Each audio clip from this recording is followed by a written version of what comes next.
I consider this album to be a tribute of sorts to my dad, because really he's the one that introduced me to all this music, and this was his favorite music, and this is what started my love affair off with country music.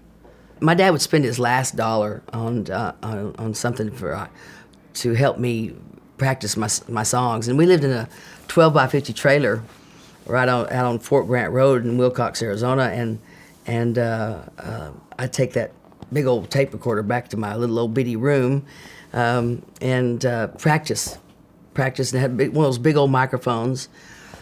And I recently had some of those old reel-to-reels transferred to DVD.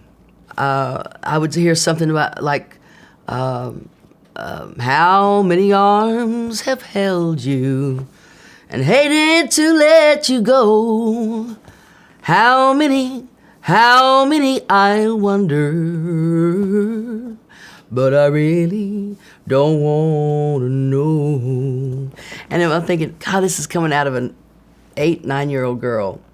And it brought tears to my eyes, because you can tell that I'm really, really trying. And he'd say, you got to put more feeling in it. Like, you got to make people believe it that are listening to you. So naturally, when I started singing, which I don't really remember when it was, I was probably about 6 or 7 years old, he would coach me. And he'd always say, sing it like Hank Williams would sing it, like Woodbury soap wouldn't wash it off. We'd practice and practice, and he'd say, Tanya, you've got two things against you, 2 strikes against you.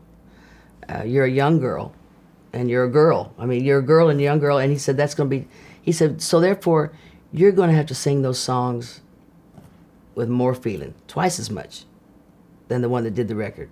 So that's the way country music is. He said, you got to make people, if they don't believe what you're singing, you'll never be successful. And so I do it over and over and over again. My dad has given me probably the greatest gifts of anyone could ever give anyone.